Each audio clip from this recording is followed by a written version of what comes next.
Hello, everyone, and welcome to LEMD's live educational series and to our very first men's health series.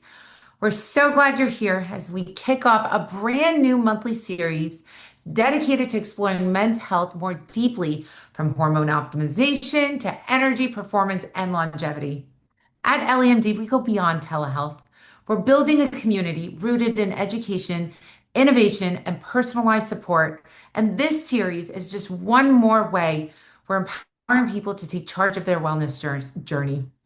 Today, we're honored to welcome Dr. Julian Gershon, a true pioneer in regenerative medicine and men's health. Dr. Gershon is the founder of the Aspen Institute for Anti-Aging and Regenerative Medicine and brings over 40 years of experience in helping men enhance their vitality, performance, and lifespan. His work spans hormone replacement therapy, PRP, peptide treatments, and personalized cell therapies, all focused on restoring strength, energy, and confidence at every stage of life. Dr. Gershon, we're so thrilled to have you here with us as we begin this powerful new conversation around men's health. Welcome, welcome, welcome. Thank you for being here. Well, thank you. It's my pleasure. I'm excited. And, this is a great platform. I think I placed my first order for some peptides and products from you a couple of weeks ago. So, very excited about not only saving a little money, but sharing this with others. And so, very happy to be invited to be part of it. Oh, well, thank you so much for coming on and helping us educate our community and for being part of this vibrant community. Before we get started, can you just share a little more about yourself? What sparked your journey in this field and your experience, and share a little bit more if you can. Sure. Well, happy to. So, I have kind of an interesting background and, I'll stick with 40 plus years, although it's actually 45. But, my background, board certified in three specialties in family medicine and sports medicine and anti-aging and regenerative medicine. I've done a stem cell fellowship. I was the head team physician at the University of North Texas for 20 years before I moved to Colorado in 2010. At that time, my spouse passed and I decided to start over. I grew up in northern Michigan ski racing, so it's been on my checklist to live in Aspen since I was, I think, about 13 or 14, the first time that my dad, we had the boys' family road trip and came out here skiing when Snowmass opened a long time ago. And I made a decision then. I remember telling him, I'm going to live here one day. And he's like, yeah, okay, sure, son. Like, okay. And, but I am. So, I moved here in 2010. I've been here 15 years. I love sports medicine. I've treated, gosh, I can't even tell you. I've attended thousands of high school football games, every single Division I football game for 20 years at the University of North Texas. I've been an Olympic physician, I think four times with judo, boxing. I got to go to Chile in the summer with the U.S. freestyle ski team. And so done some really fun things. Almost made it there myself, but not quite. So anyway, so that's what brought me here. And, with my sports medicine background, and I talk about it a little in my book, a buddy of mine, Bob Goldman, founded the American Academy of Anti-Aging and Regenerative Medicine back in the very late 80s. In fact, in 89, he and I had been on the board of our National Osteopathic Academy of Sports Medicine together. And I show up at this board meeting. I'm like, where's Bob? And somebody said, he's doing some anti-aging thing. I'm like, he's lost his mind. He's lost his mind. And it wasn't 10 or 11 years later. In about 2000, I showed up at a conference in Las Vegas. And even 25 years ago, there were over 5,000 physicians from all over the world eager to learn about regenerative medicine, anti-aging medicine. Then we weren't doing the stem cell therapy work that I do now and have been for going on 13 years. But hormone therapy, bioidentical hormones, balancing for men and women. And at that time, as I was, I grew up as a high school and college ski racer. I was an aging athlete. I didn't like the way that sounded or felt, and I decided I wasn't going to go down without a fight. And so I started investigating testosterone replacement for myself, started, doing what I needed to do, learning everything to make sure I did it safely, and then started sharing that with my patients. And then as time went by and I attended more and more courses, I went through the board certification program. I've done advanced training through World Link Medical in Salt Lake with Dr. Neil Rouzier, who's been my mentor for many years, probably taught more physicians than anyone in the world. And so here I am, started with one room on a Friday in a friend's office to eventually Thursdays and Fridays to now in this beautiful setting and beautiful office that I have at Obermeyer Center here in Aspen. And that's all we do all day long is hormone replacement therapy for men and women, stem cell therapy, exosome therapy. We do some aesthetics with exosomes for facial rejuvenation, PRP, and exosomes for hair growth. There's just, a lot of new things that come along. We do high dose ozone therapy and blood purification, something called EBO2, removes heavy metals, toxins, microplastics, mycotoxins, candida, viral particles. And so there's just seems like always something new coming down the pike, so to speak. And I love learning. And so, I've made it my quest to be the best I can and to share that with my patients and myself personally. I want to feel my best all day, every day. And I do. We have our own pharmaceutical grade vitamin line. We do IV vitamin therapy, everything that we can to help optimize individual function. And that, as a sports medicine doctor, that's what I always did. It was about performance and being the best athlete you could. And then that just expanded into everyone is affected by it. And we talked about this earlier, and well, how does this happen, and when and where, and for the guys on and for you ladies that are listening to your grouchy husbands, I promise you it starts a lot earlier than you think. All of us, men and women, start losing hormones as young as 30, 1 to 3% a year. When I started doing this 20 years ago, my average patient was probably 55. And then as the next decade rolled by, it was in the 40s. Well, I have probably 4 dozen men, if not more than that, in their 30s. And, it's actually of epidemic proportions, from plastic water bottles to, we don't have as much Teflon around, but from cookware, from estrogenic compounds, the manhood has been bombarded, and it's all a direct toxic insult to the factory, to their testicles, and they don't work the same. So fortunately, there's more public awareness, I think, and ads, low T ads with what's his name, Frank Smith, or whoever the big hit, the baseball player. And there's always somebody promoting a product. Unfortunately, most of those don't work real well, but it increases awareness. So guys start thinking, as they start developing some symptoms, hey, I wonder if this could be low T. They don't want to share that. They probably won't tell you. They may or may not tell me, but sooner or later, they work their way into the setting where, yeah, I had a blood test, but my family doctor said I was a normal.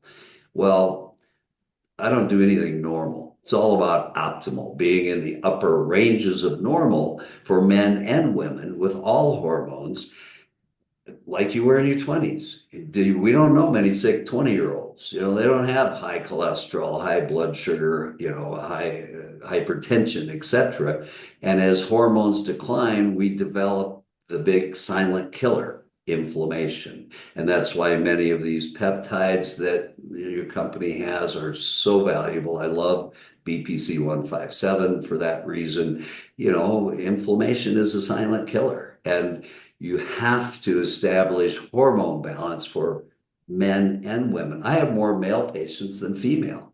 And it's just maybe my approach, maybe not, but nobody's immune to the effects. And it affects everything across the board from, performance in the bedroom to athletic performance to having a longer recovery time. You come home from the gym and it's like, man, I can't do legs today. I can't do this or that because I'm still sore from Monday.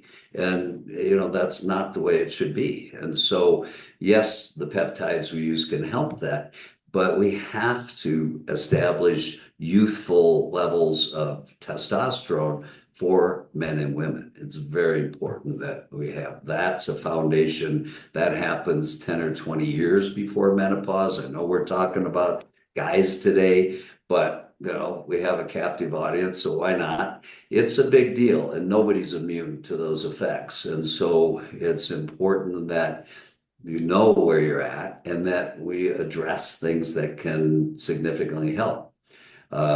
We measure human growth hormone in everyone because I call it the icing on the cake.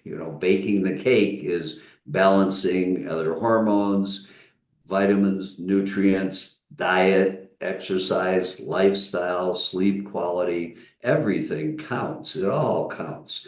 But we ice the cake with peptides that increase growth hormone production that, although they may not directly increase testosterone, they have an effect. And so as we see improvements in growth hormone, testosterone levels improve.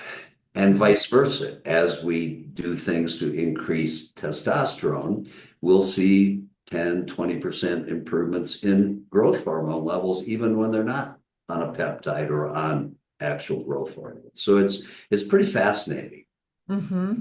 No, I love that you. Oh my gosh, I have so many questions and I have so much to tell you. And by the way, if you guys have not gotten Dr. Gershon's book, Beyond the Fountain of Youth, make sure that you go order it. I think it's available on Audible or I'm sorry, on Spotify, so you guys can listen to it if you want to order it. It's fantastic. It's all highlighted here. But before we do a deep dive and we go into the details of testosterone and so forth, can you maybe touch on the optimal? I love that you said we're looking to optimize, not just, mask this or put a band-aid on the symptoms. Can you talk about how the optimal ranges have changed too throughout the years that you've seen? Because the optimal ranges or the ranges, the average ranges are based off of a sick population. So I could imagine as the population gets more and more sick, the average goes down. Now a testosterone level that would have been like below average back 20 years ago is considered average now. So how can people, I guess, can we talk about that and how can people know that, hey, my testosterone levels are down or something's wrong? I need to see a doctor. Right. Well, whether it's male or female, the goal is to have youthful levels where you were at 20 or 25. Okay, as I said, everybody felt good. I can't remember how I felt at 20, but you know what? I felt pretty damn good. I took everything for granted. It didn't matter whether I slept or not. I was ready to go at 7 in the morning. Well, that's not the case today. I need sleep, but you were bulletproof. Everything worked. Why? Because all of your hormones were in the optimal range. And so, as you mentioned, unfortunately, when you get a lab report and look at it and go see another provider, whether it's a quote hormone specialist, unfortunately, many OB-GYNs aren't as educated on optimizing hormones as they could or should be. So you want to look at listings for people from like the American Academy of Anti-Aging and Regenerative Medicine or Cenegenics or World Link Medical. There's a number of places that you can find someone, but the ranges are based on your age. And let's say the last 10,000 people that medical director saw. And so it's a bell curve and he arbitrarily picks a number here and over here. And that's normal. And that's the normals. Well, come on, it's not. As I tell a guy, and I saw a guy this was back 22 years ago when I started doing testosterone therapy. I think my testosterone was about 500. Well, in most labs, it's from 280 to 1,000 or 1,100. Now, I saw a guy this week that was 46 yesterday, just starting on my program. He found me online. His testosterone was 500.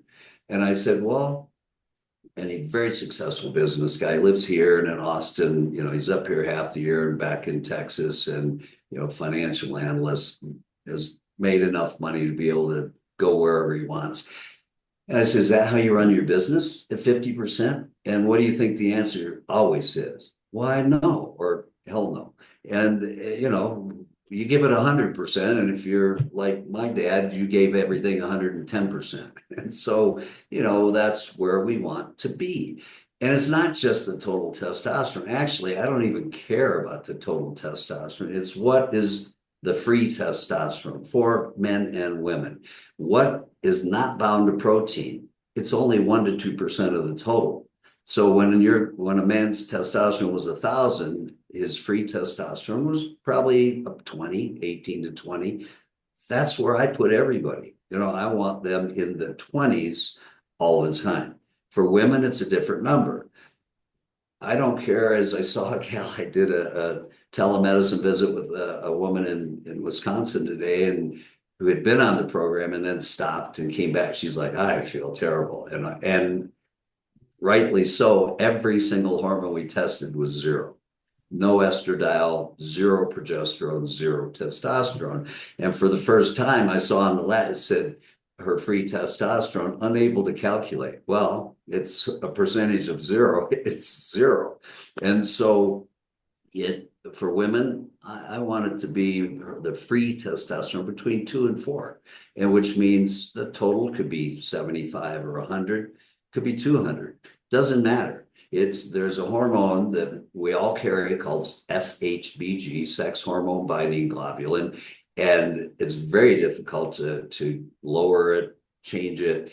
Actually, they say a high carb diet can lower SHBG, but I never tell anyone to follow a high carb diet. So, it's just there, and it binds the testosterone. It's only a very small amount, out of that 500, my free was maybe 10, 8 to 10. And so, it's rarely ever over 2%. And so that becomes the goal in optimizing all our levels. The same as with thyroid.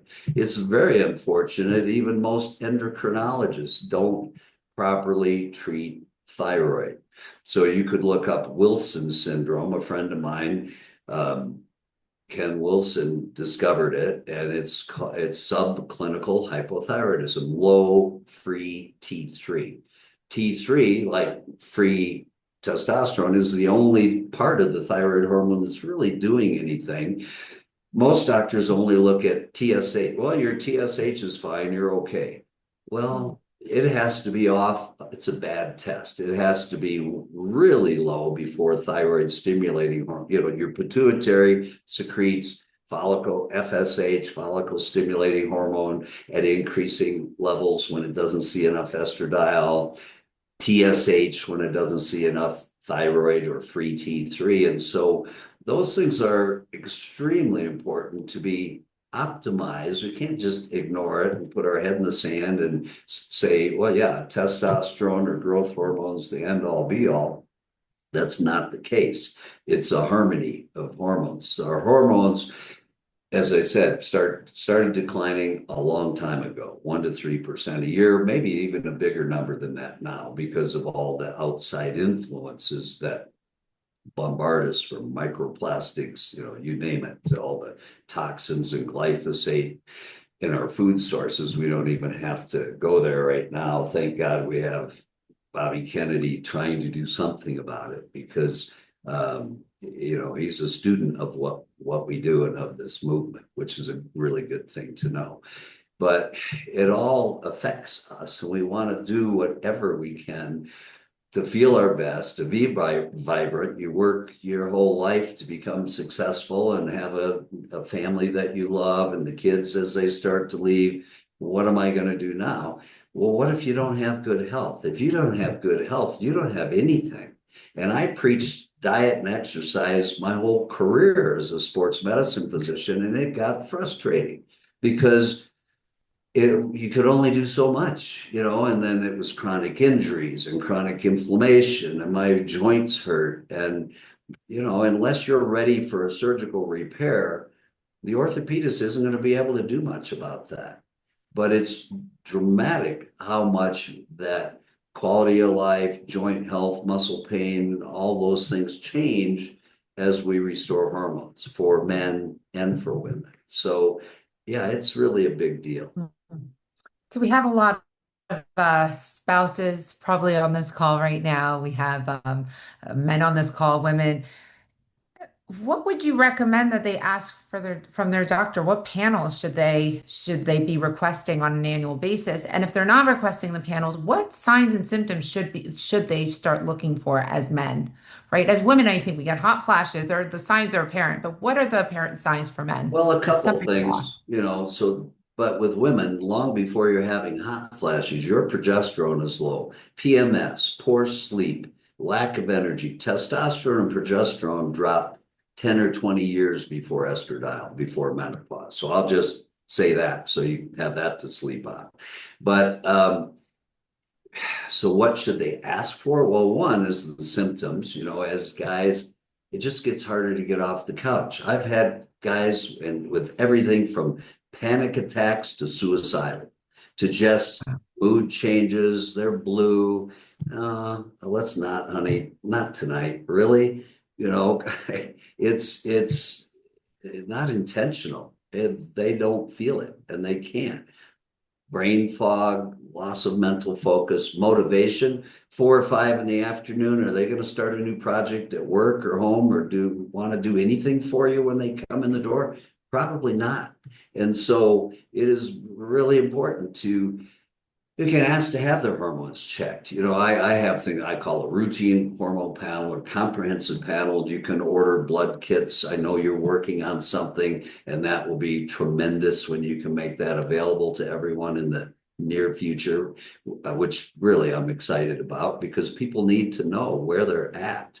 But Life Extension offers some mail-in kits, or just ask your physician. I want to know what's my free and total testosterone. When you check my thyroid, did you remember to add a free T3? I can tell you, I look at outside blood work all the time. People find me online, on social media, wherever, and call and want to come in, or I do telemedicine visits with people all over the world. Well, I had blood work done. Yeah, well, good. Send it to me. We need to take a look because I doubt that there's a free testosterone. There's probably not a free T3. And for women, we need estradiol, progesterone, testosterone free and total. Growth hormone, IGF-1, insulin-like growth factor is what we measure for growth hormone. And if not, and it's low, it should be where you were at 20, which was 200 to 250. The patient I mentioned, the gal in Wisconsin today, hers was 146. I generally start treating when it gets under 150. And peptides work really well to help get it to 180, 200, and sometimes into that sweet spot of 2 to 250. It's like that's where you were at 20. Nothing hurt. You felt great. Why wouldn't you want to maintain that? And so those are the things to ask for. And when we finish here, I'm open to being contacted if you need us to send something to get it done, or send an order to LabCorp for you to get it done, and you can take it into your provider, or schedule a telemedicine consult and we'll explain everything. And I know you're working on being able to provide that for all of your people, which is fantastic. So you can't rely on your annual physical. They do everything, or I had that in a stress test. Well, it's kind of lacking. It's unlikely that the free hormone levels were checked. I have a question. So, weight obviously affects your hormones significantly. As more and more people are getting on GLP-1s and losing the weight, are you noticing a change and shift in their hormones, especially as it pertains to men? I do, in the fact that And I have a lot of guys. I use, GLP-1s with, I don't know the percentage, more than half of the men that I treat. Um, because once we've gone down the road and lost muscle mass, gained more insulation, when they like, it's hard just to get motivated when you don't feel your best to be in the gym as much as you did. I have guys tell me all the time, I don't even want to go to the gym.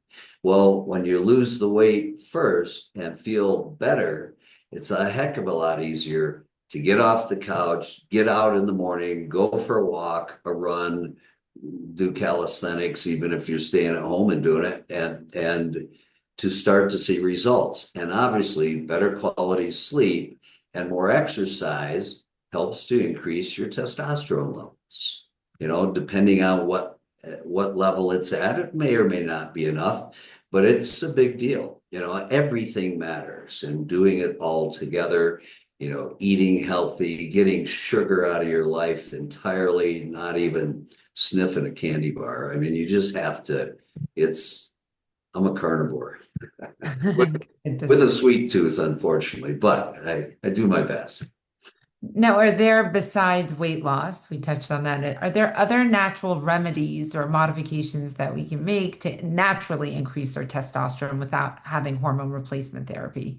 Well, it gets to be pretty tough, because of the many multi-factors that got us there in the first place. Yes, cleaning up your diet and staying away from gluten, or, the problem is most bread and products with gluten have glyphosate at unbelievable comp. I saw somebody's child in the picture waving at us a second ago. I think Tiffany's.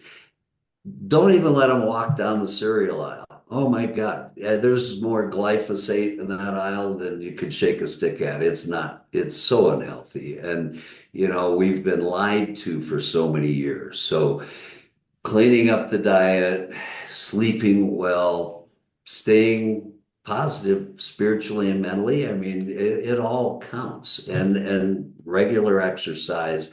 There's a few compounds out there. Shajala. I have a product I call Testa Boost on my website.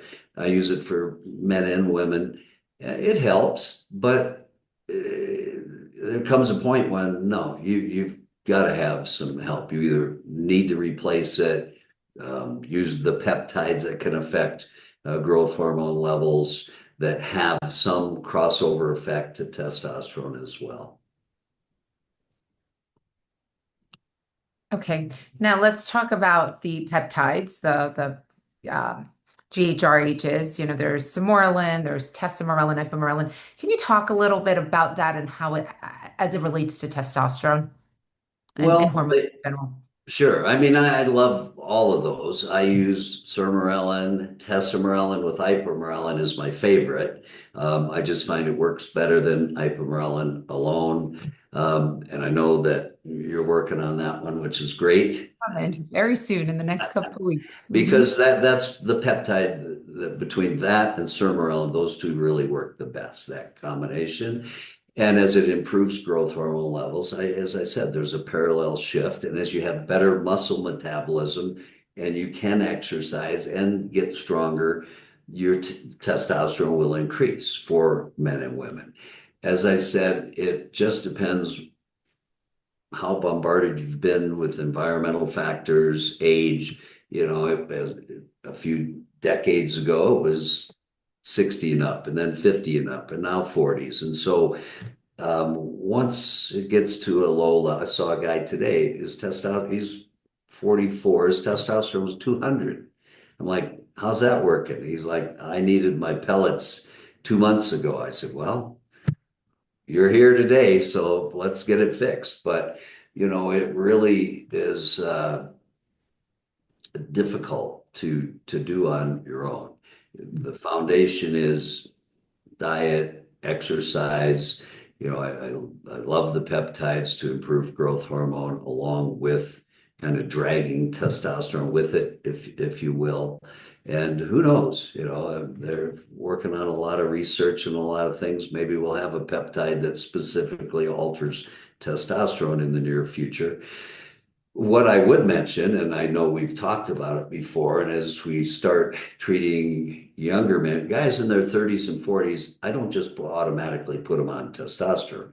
I use clomiphene, which are fertility drugs, but for men, they act like luteinizing hormone from the pituitary to send a message to the boys, as I call them, to make more to the factory, to try and increase production. That in combination with HCG, pregnal, human chorionic gonadotropin. It's called pregnal because HCG was the pregnancy hormone. It was in high levels when you were pregnant. Well, in controlled doses for men, it stimulates testosterone production. And so HCG and either N-clomiphene or clomiphene is what I start with almost all 30 something and 40 something year old guys, because I think I would be doing them a disservice if I just give them testosterone. So, because once you take it, you're kind of not going to make much more. And so that can work for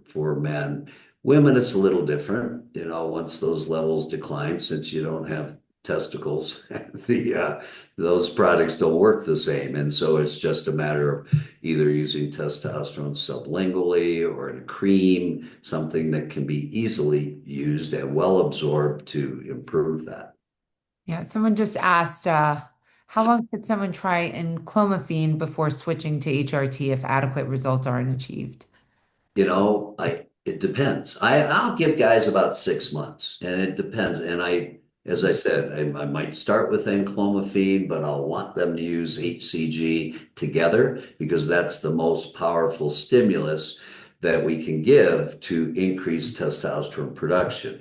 And so if they get on a higher dose, and they're taking it, I'll start with them taking clomiphene Monday, Wednesday, Friday, and an injection a couple times a week.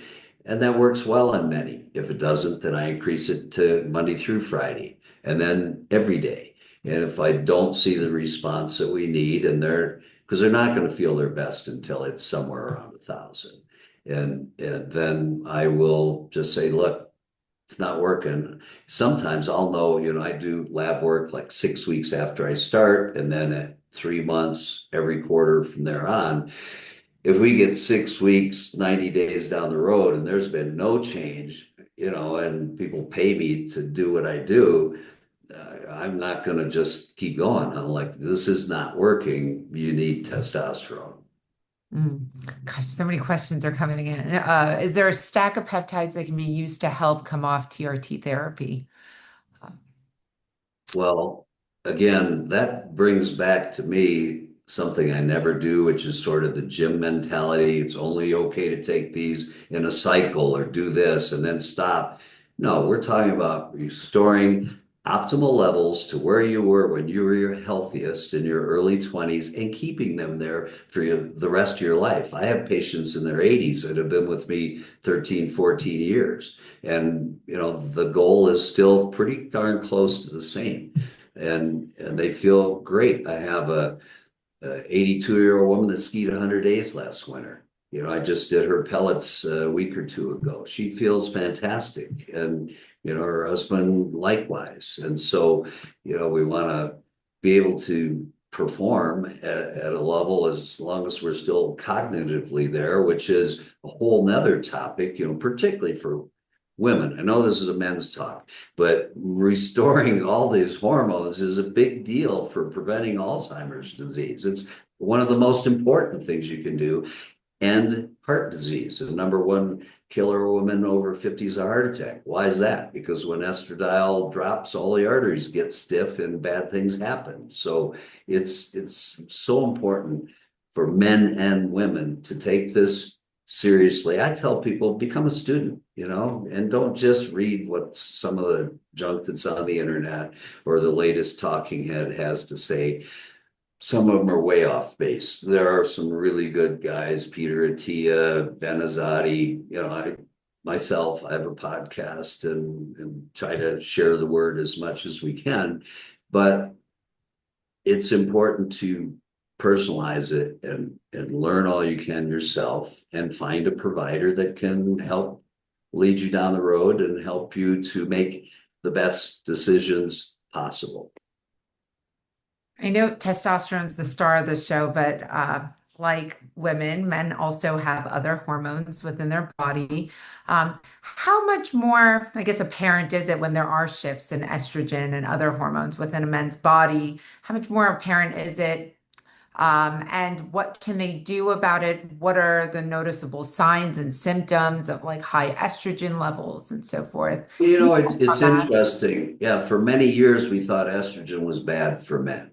And I took personally and prescribed estrogen blockers for 13 years. And my mentor, Dr. Rouzier, said, well, show me one article that shows where it's bad.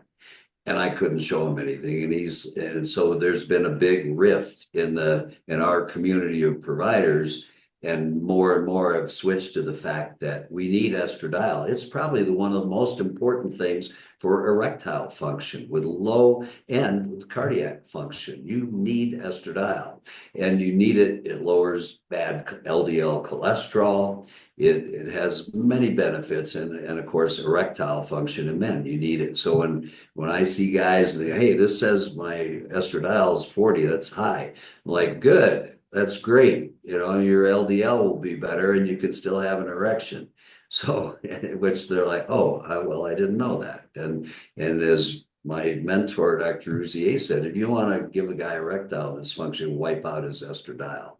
And so for years, I thought it was bad to be high, and it isn't. And since I've stopped, I have hundreds of men that I do not give estrogen blockers to, and they are great. They feel fine. They're not growing breasts, and nothing bad's happening. So, it is important to look at everything. I'm not sure I answered your question completely. I always, in my panels, I put everyone on DHEA. DHEA is a hormone you can buy over the counter. It metabolizes naturally to all your hormone levels.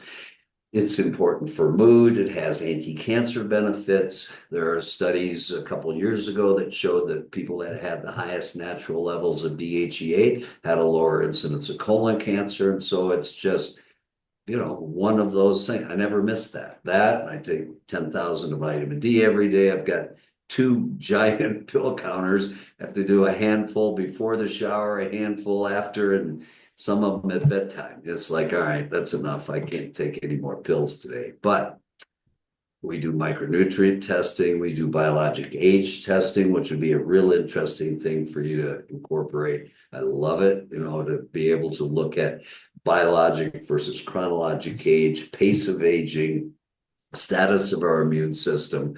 It's all affected by hormones. Hormones are the key. And so, yes, we start doing GLP-1s and getting in better shape and exercising more and feeling better about ourselves. But nobody's immune to the effects of aging. We're all going to go through this. And so why wait? Why not be proactive? Why not make a study of longevity and do everything you can? I mean, that's the key to a vibrant life is I'm 72. I feel better now than I did at 50. And I hope I don't look too bad. But, I feel great. I played golf 5 days in a row last week for my member guest tournament and still went out on Sunday and played again. And I was a little tired, but I don't think I could have done that if I wasn't, my testosterone level wasn't 1,000. I love it. You're optimized. Jay wrote, thank you, Doc, for not demonizing estrogen, estradiol in men. No need to block it. Great stuff. So thank you for touching on that. Optimized testosterone. Now, I'd love for you to discuss. I mean, this is a nice segue into erectile dysfunction. You touched on that, but what are the common, I'd like to talk about hair loss and then erectile dysfunction. But first, what are the common causes of ED in men? Well, I would say the most common is low testosterone. You know, there's a poor diet, too much sugar, being overweight, stress, high cortisol levels is terrible, and it suppresses growth hormone and testosterone. And so, working on all of the things that we talk, like I said, you have to really address everything, but getting testosterone levels checked, not taking no for an answer from a provider that says your testosterone of 500 or 600 is okay. What's my free testosterone? If it's not at least above 15 or 16, close to 20, it's not okay, and it should be addressed. And so that's really important. Blood flow, why do we get atherosclerosis? Whole other topic. It's not, cholesterol is not the killer. I tell people all the time, cholesterol is not going to kill anybody. It's inflammation, too much sugar, and then if you have fats and there's inflammation in your arteries, the body wants to heal. And so it starts laying down this plaque. Well, that's not really a good thing. And it's not a good thing either if it's in the arteries that go to the sexual organs. And so, it's a kind of a number of factors that affect it, but definitely important to start with the bases: hormones, glucose, blood sugar, diet intake, and not taking no for an answer, researching until you get the answer you want, until you feel your best. Do you recommend GLPs to all of your patients, even on microdose levels for men and women? Not on everyone, but I think it has so many benefits from longevity, cardiovascular, over a 30% reduction in heart attack and stroke rates. Yes, those studies were done in diabetics, but it's certainly been extrapolated to everybody in the longevity field. And so I like them a lot. I think the microdosing is something that I was against initially, and I'm kind of getting on the bandwagon because I think it makes sense. Why not? The goal, I put everybody on metformin. Well, now I don't, if they're on a GLP-1. The goal for your 60-day glucose average, or A1C, normal is anything 5.6 or less. Well, if you want to stick around a while, it should be 5.4 or less. And so sugar is the devil. We don't want high sugar. And so for that reason, I think microdosing GLP-1s is brilliant and now readily accessible, which is great. Well, all of the peptides have a place in this. I mean, it's a symphony of things that need to be done. There's not one single thing that works, that it all matters. And as I said before, I saw a question pop up. Yeah, I like CJC 1295 with ipamorelin, but it doesn't work as well as tesamorelin and ipamorelin combination. That one works really the best. I don't even prescribe the CJC anymore. It's readily available, but I like that combination, and I have a handful of guys that just prefer sermorelin. So, they all work, and then I prescribe human growth hormone when necessary. It's expensive, but so the peptides look a lot better when you're in the price category. Yeah, I love testosterone's effects on visceral fat. I mean, it's just it's, it's a great peptide all around with the ipamorelin. Now, besides that, are there any other peptides that you recommend for men struggling with low energy or hormonal imbalance? Well, all of those that I mentioned, and I failed to mention PT141 when we were talking about ED. PT1, whether you have ED or not, it's a pretty fun peptide. It works extremely well, and you want to make sure you don't have any place to go for a while after you take it. We also have the thrill pill, which is oxytocin, PT141, and tadalafil. So we have that combo too That's for great. men and women. Don't go anywhere afterwards. Okay, may have to send me some. Aw. But yeah, I think that it works extremely well, and it's whether you, I think on any of the peptides, sub-Q injection works best, but the nasal sprays also work, and it's dose dependent, and everyone tends to have a little different. Um, thanks. Everyone has a little He's different. blushing now. Yeah, I am. My face just turned red. a different perspective on how well things work. And so if a nasal spray with NAD works for you, you don't have to do self-injection. If it's PT-141 and it works, great. So, you know, they're all effective. Sometimes some methods are more effective than others. Hmm.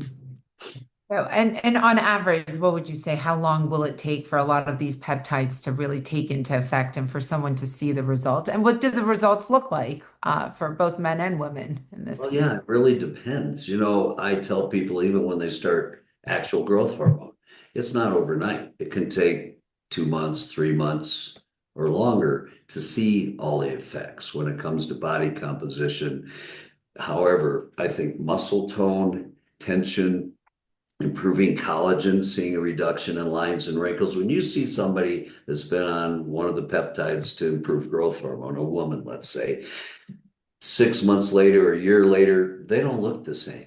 Their skin is more vibrant. They're kind of radiant. They just look different. I tend to feel like I worked out today, even if I didn't. You just have better muscle tone. And so I think those are some of the long-term effects and then never being able to get the smile off your face. Well, let me ask you, for anyone new to this world and they're listening, they're like, what growth hormone and can you explain the difference for our listeners here, the difference between a peptide like tesamorelin, ipamorelin versus taking growth hormone, synthetic growth hormone? Well, What sure. the difference between the two? Yeah, the end result is roughly the same. The peptides stimulate increases of growth hormone, releasing hormone from the pituitary. They are a more physiologic way to get the job done. And if you respond well to them, some people better than others, then to me, that's the best way to do it. That's why I start younger men on enclomiphene or clomiphene and HCG, because it's more physiologic. So in my mind, is that healthier? Well, there's nothing not healthy about using testosterone or growth hormone, but why shut things down? Because if we give that initially, you're never going to make more. You don't have to. The pituitary doesn't even send releasing hormones because it sees great levels in your bloodstream. And so, it's a philosophical thing. I like to do it that way because I feel that's a little better and it's best for the patient. And I care about the people that I see and treat that trust me and the way I feel. So, I like it best for those reasons, but I still have plenty of people that I use human growth hormone with. If the peptides aren't working, I'm like, hey, it's time to do this, and here's the source I have to get it, and which is hopefully a little less than most places, but still. So I do both. So in other words, the peptides help your body's natural production versus the other one trying to mimic what your body already produces, right? Exactly. Yeah. Let's shift to, okay, Melissa Rowe, what is your recommendation magic stack for an overall healthy midlife gal and for men as well? But Your again, magic I stack. don't use the term stacking anything. I build a foundation. I call it baking the cake. People get that scenario, and then after we bake it, we'll ice it. So for men, it's testosterone, DHEA, or maybe HCG and clomiphene, whatever it is to restore normal levels. Micronutrients, we do micronutrient testing. I do fit gut testing, something we haven't even talked about. I want to look for components of leaky gut syndrome. For reactivity, we do a test that looks at 176 different foods, and it's usually shocking. You can't believe some of the things you like the most are the worst for you as far as producing inflammation. So that test is not a food allergy test, but foods what creates inflammation, because again, inflammation is really bad. And so we want to restore all the levels so we have less it's inversely related. The better your natural hormone levels, the lower levels of inflammation you have, lower levels of cortisol. And for women, it's progesterone and testosterone initially, at some point, estradiol. And so once that's done, then we're looking at other things. What's the magic stack? I don't know. I add, the GLP-1s to that, peptides. It's just, there's a lot of things that we do and that Ellie offers that all you got to do is thumb through and look. Most all of it has very beneficial effects for you and your long-term health. Right. It sounds like it's dependent on what you're trying to achieve. How about for energy and performance? Would you recommend NAD to your patients? What are your thoughts? Absolutely. I love NAD. We do NAD infusions, which take 4 hours. We give trimethylglycine prior so that they don't have the big NAD rush. I use a product called Real NAD that is made as a sublingual rapid dissolve, so you don't have to take NMN and other precursors. And NAD, I just ordered mine from you. NAD nasal spray. So self-injections, I do 2 to 3 days a week of NAD at home, and the people that are on the injections absolutely love it. They're like, wow, this stuff is incredible. Hmm. I agree. Now, just quickly, because someone asked and I'd like to touch on it, but hair loss in men, what are the common causes besides stress? Stressed Well, out. unfortunately, your parents have a lot to say about that. To the contrary, people think testosterone causes hair loss. I don't see that. I see people grow hair, and everywhere. So, there's just blood flow, toxins in our environment. There's so much we're bombarded with. And so when we use platelet-rich plasma or exosomes, it stimulates and improves the health of those hair follicles, kind of wakes up dormant follicles, improves blood flow, improves quality of hair. And so it's and of course, nutritional supplement. I have a big vitamin line. We also share Nutrifol's vitamins. There's B vitamins, a number of vitamins that we know are healthy to produce better hair, whether it grows more or not. And the goal is to try to improve the health of the scalp and of those blood vessels and hair follicles so they grow. I saw somebody ask about GHK copper. I think it's great, and I'm just using it more and more these days. For skin quality, hair, inflammation, I think that it's great. Is it too late to grow hair? Yes and no. I think 6 months to a year, if somebody's bald as a billiard cube, it's not coming back. They need other options. I have Alan Ballman at Boca Raton, who's probably one of the top guys in the country. He's one of my buddies and mentors. And he'll say, if they've lost it and it's been within 6 months to maybe a year, those dormant follicles will usually respond to PRP or exosomes. Exosomes to me it's just PRP on steroids. For platelet-rich plasma to work, you have to do it, 3 injections, 2 to 4 weeks apart, and then for it to work best, you got to do it twice a year. Well, it ends up costing as much as exosome therapy does if you just did it initially, because sometimes you only need 1 or 2 injections over the course of a year. I had exosome scalp injections. It's been 3 years. And, I had been speaking at an event for another company, and I saw a picture with a reflection off the top of my head. I'm like, whoa, who is that guy? We got to do something about that. And Mhm. so the before and after pictures on my website are me just 6 months after one injection. I did it again at 2 years. That was almost 2 years ago. I keep threatening to do it, but I end up sharing it with a patient instead. And Mm. maybe I'm just a chicken, but Yeah. um, they were Dr. good. Gershon, with just the few minutes that we have left, I want to be respectful of your time. I want you to just touch on your book. And I kept seeing messages come in like, how do I make an appointment with you? And where can we find you? How do we get in contact with your office? Can you touch on why you wrote this book? And it's available on both Spotify and you can purchase it or Yeah, listen to it's it. on Amazon. It's actually a bestseller on Amazon now, which I'm really proud of. And it's just launched on Spotify and one of their other platforms a few weeks ago. I do have it in an ebook format as well, so you can put it on your phone. I wrote it, I've been working on it. I came up with the title 5 years ago, and I've wanted to do it for probably longer than that.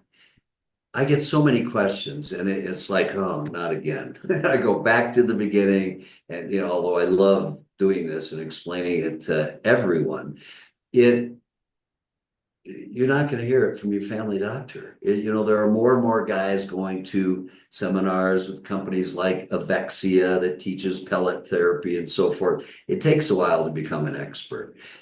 But they can still be helpful.